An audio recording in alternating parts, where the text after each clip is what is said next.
आज की वीडियो में हम अभिज्ञान शाकुंतलम के सप्तम अंक के अंतर्गत 27 पद्य से लेकर के 31 तक के पद्य के प्रसंग का अध्ययन करेंगे। 26 तक के पद्यों की व्याख्या हमने पिछली वीडियो में की थी। आगे आज का प्रसंग, अदिति ही संभावनीयानुभावाश्याकृति। अदिति कहती हैं कि इसकी आकृति से ही इसके पराक्रम की संभावना की जा सकती है, इसके पराक्रम का, इसके शौर्य का, इसके बल का अनुमान लगाया जा सकता है।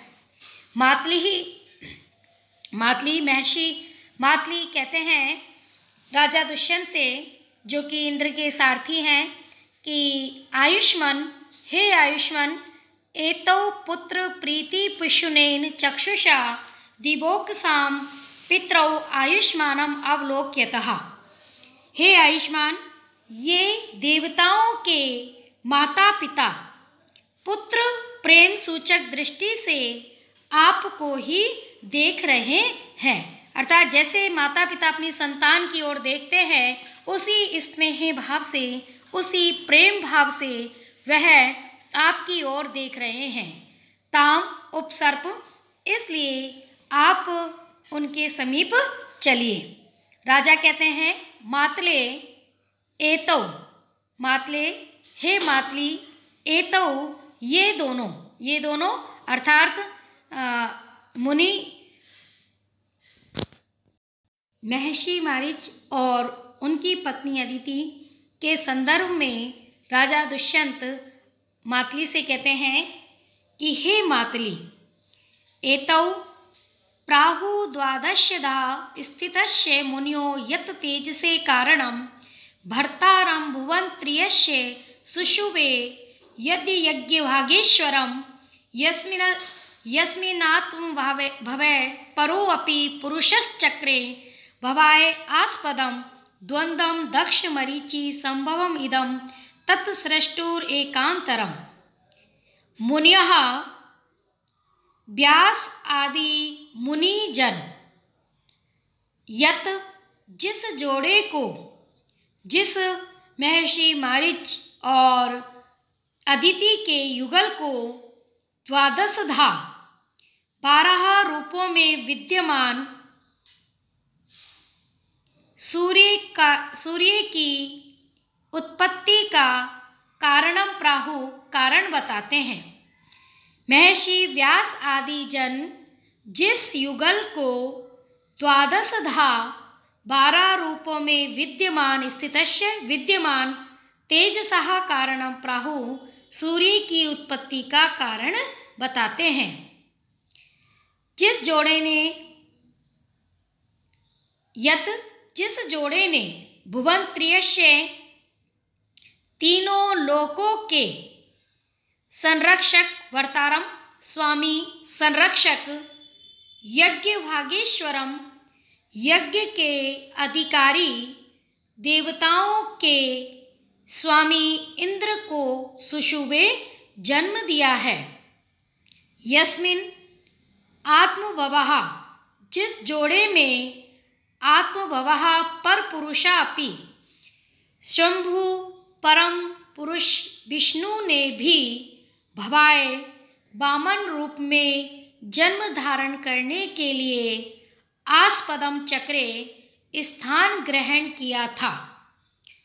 दक्ष मरीचि संभवम, और जो जोड़ा दक्ष मरीचि संभवम, प्रजापति दक्ष और मरीचि से उत्पन्न सृष्टु एकांतरम, ब्रह्मा से केवल एक वंश का व्यवधान रखने वाला, तत् इदम द्वंद्वम, वह यह जोड़ा अर्थात महर्षि कश्यप और अदिति का युगल है। राजा दुष्यंत अपने मित्र मातली से कहते हैं कि हे मातली, ये कोई सामान्य जोड़ा नहीं है, यह सुप्रसिद्ध देवी अदिति और महर्षि कश्यप का जोड़ा है। और यह जोड़ा वह है जिसने सूर्य को, जो कि सूर्य की उत्पत्ति का कारण है, जिसने देवराज इंद्र को उत्पन्न किया है, और परब्रह्म परमेश्वर विष्णु ने भी जब वामन रूप धारण किया तो इस जोड़े के रूप में ही उन्होंने अपना स्थान ग्रहण किया था। और यह प्रजापति दक्ष और मरीचि से उत्पन्न है और केवल ब्रह्मा से एक पीढ़ी का व्यवधान रखने वाला है। ऐसा यह अद्वितीय सुप्रसिद्ध अद्भुत जोड़ा है। इस पद्य में राजा दुष्यंत ने प्रसिद्ध युगल देवी अदिति और कश्यप का वर्णन किया है। आगे मातली कहते हैं, अथ किम, और क्या। हाँ, बिल्कुल, आपने बिल्कुल सत्य कहा, यह अदिति कश्यप ही हैं। राजा उपगम्य समीप जाकर उभाभ्याम अपि वासव नियोज्यो दुष्यंतः प्रणमिति। राजा उन दोनों के समीप जाते हैं और समीप जाकर के कहते हैं कि इंद्र का यह सेवक दुष्यंत आप दोनों को प्रणाम करता है। मारीच है, महर्षि मारीच, जिनका कि कश्यप भी एक नाम है। तो वह कहते हैं, वत्स, हे पुत्र, चिरंजीवी बनो, पृथ्वीं पाल्य, पृथ्वी का पालन पोषण करो। अदिति आशीर्वाद देती हुई कहती हैं, वत्स, हे पुत्र, अप्रतिरथो भव, अद्वितीय महारथी बनो, अद्वितीय पराक्रमी बनो। शकुंतला दारक सहिता वाम पाद वंदनम करोमि। शकुंतला कहती हैं कि पुत्र सहित मैं आप दोनों की चरण वंदना करती हूँ, आपको सादर नमन करती हूँ। मारीचः, महर्षि मारीच कहते हैं, वत्से, हे पुत्री, आखंडल समो भर्ता जयंत प्रतिम सुतः शरीरन्या नैते योग्या पौलोमी सदृशी भव। अब महर्षि मारीच शकुंतला को आशीर्वाद देते हुए कहते हैं कि हे पुत्री, भर्ता तुम्हारा पति आखंडल समय है, इंद्र के समान है, सुतः जयंत प्रतिमः, और तुम्हारा जो पुत्र है वह जयंत प्रतिमः इंद्र पुत्र जयंत के समान है। पौलोमी सदृशी भव, तुम भी इंद्राणी के समान बनो। अन्य कोई आशीर्वाद ते योग्य, तुम्हारे योग्य नहीं है, तुम्हारे लिए उपयुक्त नहीं है। अर्थात इस पद्य के अंतर्गत महर्षि मारीच कहते हैं कि हे पुत्री, तुम्हारा पति इंद्र के समान है, तुम्हारा पुत्र इंद्र के पुत्र जयंत के समान है, तुम भी इंद्राणी के समान सौभाग्यशालिनी बनो, तेजस्वी बनो, सब सुख सुविधाएं, सुख समृद्धि तुम्हें सदैव प्राप्त होती रहे, और इसके आशीर्वाद के अतिरिक्त तुम्हारे लिए और कोई आशीर्वाद उपयुक्त नहीं है। इस आशीर्वाद का अभिप्राय यह है कि इंद्राणी सदा जैसे अपने पति के समीप रहती है, वैसे ही सदैव तुम अपने पति के समीप रहो, कभी भी अपने पति से विलग नहीं हो, सदैव सद्वा बनी रहो। यही आशीर्वाद तुम्हारे उपयुक्त है, तुम्हारे लिए उचित है। अदिति कहती हैं, जाते पुत्री भर्तुमता भव, हे पुत्री, पति की सम्मानिया बनो। अयम चे दीर्घायु वत्सक उभय कुल नंदनो भवतु, और यह चिरंजीव बालक दोनों कुलों को आनंदित करने वाला बने। उपविशत, हे पुत्री बैठो। सर्वे प्रजापति अवितः उपविशन्ति, सभी प्रजापति के चारों ओर बैठ जाते हैं। मारीच कहते हैं, एक एकम निर्देशन, एक एक को निर्देश करते हुए। तिष्ठया शकुंतला साध्वी सदपत्यमिदं भवान श्रद्धा वित्तम विदिश्चेति त्रितयम तत्समागतम। दिष्टया सौभाग्य से साध्वी सदचरित्रा शकुंतला इदम सदपत्यम भवान, यह सर्वगुण संपन्न पुत्र सर्वदमन भवान और आप। श्रद्धा वित्तम विधि च, श्रद्धा अर्थात बुद्धि, वित्तम धन संग्रह, विधि शास्त्र विहित कर्मानुष्ठान, इति तत्त्रितयम, ये तीनों चीज एक साथ मिल गई है। अर्थात सौभाग्य से साध्वी शकुंतला, यह आप दोनों का सर्वगुण संपन्न पुत्र और आप श्रम, ये तीनों श्रद्धा धन और विधि के समान तीनों एक साथ मिल गए हैं। अर्थात महर्षि मारीच का कथन है कि जिस प्रकार श्रद्धा धन और विधि ये तीनों मिलकर स्वर्ग आदि फलप्रद यज्ञ अनुष्ठान आदि कार्य को संपादन करने में समर्थ होते हैं, उसी प्रकार सदचरित्रा पतिव्रता शकुंतला, सर्वगुण संपन्न पुत्र और यशस्वी राजा, ये तीनों सौभाग्य से मिलकर सारे मनोरथों को प्राप्त करें। अर्थात आप सब अत्यंत सौभाग्यशाली बने। राजा भगवान प्राग अभिप्रेत सिद्धि, हे भगवान, पहले तो अपने मनोरथ की सिद्धि हुई, अर्थात पत्नी और पुत्र की प्राप्ति हुई। पश्चात दर्शना, और इसके बाद आपके दर्शन हुए। अतः अपूर्वः खलु व अनुग्रह, अतः आपका यह अनुग्रह बड़ा ही अद्भुत है। कुतः, क्योंकि उदेति पूर्वम कुसुमम ततः फलम घनोदये प्राक तदंतरम पये निमित्त नैमित्तकयोर अयम क्रम तब प्रसादस्य पुरस्तु संपदः। हे भगवान, राजा दुष्यंत महर्षि मारीच से कहते हैं कि हे भगवान, पूर्वम पहले कुसुमम उदेति पुष्प खिलता है, ततः फलम उसके बाद फल की प्राप्ति होती है। प्राक घनोदय पहले मेघों का उदय होता है, तदंतरम पयः उसके बाद जल बरसता है। निमित्त नैमित्तिकयो अयम क्रमः, कारण और कार्य का यही क्रम रहता है।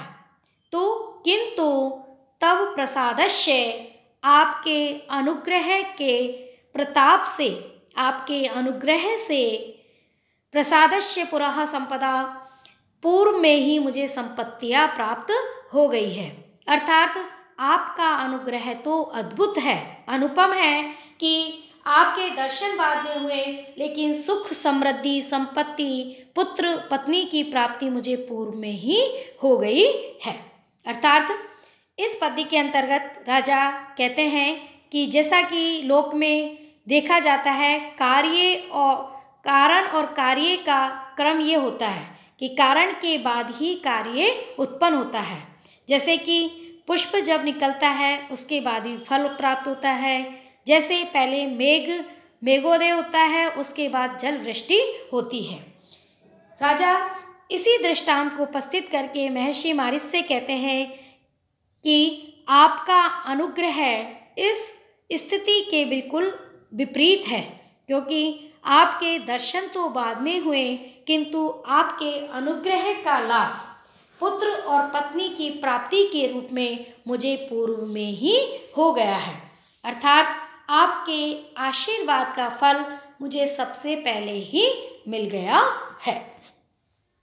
मातली कहते हैं, एवं विधातारः प्रसीदन्ति, भाग्य विधाता महापुरुष इसी प्रकार की कृपा करते हैं। राजा भगवान इमाम आज्ञा करीम वो गांधर्वेन विवाह विधिन उप विधिनोपयम कस्यचित् कालस्य बंधुर अभिर्नीताम स्मृति शैथिल्यात् प्रत्यादिशन् अपराधोऽस्मि तत्र भवतो युष्मत् गोत्रस्य कण्वस्य। पश्चात अंगुलीयक दर्शनात् अडूर पूर्वाम तद दुहितरम अवगतो अहम् तत् चित्रम इव में प्रतिभाति। राजा कहते हैं कि हे भगवान, इमाम आज्ञाकारी, आपकी आज्ञाकारिणी व आपकी आज्ञाकारिणी इमाम इस शकुंतला के साथ गांधर्व विवाह विधि से उपयम्य विवाह करके कस्यचित कालस्य कुछ समय के बाद बंधुभीर आनीताम बंधुवर्ग के द्वारा मेरे पास लाई गई। स्मृति शैथिल्यात्, इसका मैं स्मरण शक्ति की कमजोरी से प्रत्यादिशत अपराधो अस्मि, मैंने परित्याग कर दिया था और इस बात का मैं अपराधी हूँ। मैंने आपके वंशज पूजनीय महर्षि कनु का अपराध किया है। तत्र भक्ता युष्मत् गोत्रस्य कण्वस्य तत्पश्चात अंगुलीयक दर्शनादूढ़ पूर्वाम तम दुहितरम अवगतो एम। इसके बाद अंगूठी के मिल जाने पर मुझे सब कुछ स्मरण हो आया और मैंने पहले आपकी पुत्री के साथ विवाह किया था, यह मैं भली भांति मेरी स्मृति पटेल पर अंकित हो गया। तत्चित्रम इव में प्रतिभाति, ये सब मुझे बड़ा विचित्र लग रहा है। यथा गजो नेति समक्ष रूपे तस्मिन् अपक्रामति संशयः स्यात्, पदानि दृष्ट्वा तु भवेत् प्रतीति तथा विदो मे मनसो विकारः। इस पद्य के अंतर्गत राजा महर्षि मारीच से पूछते हैं कि ऐसा क्या है कि मैंने आपकी पुत्री से पहले गांधर्व विवाह किया, किंतु बाद में जब ये बंधुओं के साथ मेरे पास आई तो मैं इसे पहचान नहीं पाया और इस प्रकार मैं आपके गोत्र के महर्षि जो कण्व हैं इनके पिता, उनके प्रति मैंने अपराध किया। बाद में जब अंगूठी मुझे मिली, प्राप्त हुई और उस अंगूठी को देखने के बाद मुझे पूर्व संपूर्ण वृतांत स्मरण हो आया, तब मैंने आपकी पुत्री के साथ विवाह किया है, ये भली भांति मुझे याद आ गया। तो ऐसा क्या है, ये अद्भुत बात क्या हुई, ये विचित्र सी ये जो घटना है मुझे बड़ी विचित्र लग रही है। ठीक उसी प्रकार उसका वर्णन यहाँ इस पद्य में करते हुए राजा कहते हैं कि यथा, जैसे समक्ष रूपे सामने होने पर भी गजः न इति, यह गज नहीं है ऐसा मान लिया जाए, तस्मिन् और उसके अपक्रामति चले जाने पर संशयः स्यात्, यह संदेह हो कि पदानि गत्वा पदानि दृष्ट्वा, यह संदेह हो कि शायद वह गज ही था। पदानि दृष्ट्वा और उसके पद चिन्हों को देख कर तो प्रतीति भवेत्, पूर्ण विश्वास ही हो जाए कि वह गज ही था। तथा इस प्रकार मे मनसः विकारः आसीत्, मेरे मन का विकार था। अर्थात राजा के कहने का भाव यह है कि राजा कहते हैं कि शकुंतला परित्याग को अपना अपराध मानता हुआ राजा कहता है कि जैसे किसी व्यक्ति के सामने हाथी उपस्थित हो, तब तो उस गज को देखकर वह ये कहे कि ये हाथी नहीं है, और जब वो गज चला जाए तो उसके वास्ते से संदेह होता है मन में कि यह गज ही था। तत्पश्चात संदेह की पुष्टि के लिए जब वह गज के पद चिन्हों को देखता है तो उसे विश्वास हो जाता है कि वह तो हाथी ही है। इसी प्रकार की स्थिति मेरे मन की थी। जब शकुंतला मेरे सम्मुख उपस्थित हुई तब मैंने अज्ञानतावश उसका परित्याग कर दिया, और जब वो चली गई तो मेरे उसके साथ विवाह पर मुझे कुछ संदेह हुआ, किंतु जब अंगूठी मुझे प्राप्त हुई तो मुझे ये निश्चय हो गया कि वह मेरी विवाहिता पत्नी थी जिसका कि मैंने परित्याग कर दिया। तो ऐसी ये मेरे मन की विचित्र स्थिति थी। आज का वीडियो यहीं पर समाप्त करते हैं। आगे के प्रसंग का अध्ययन अगले वीडियो में करेंगे। धन्यवाद।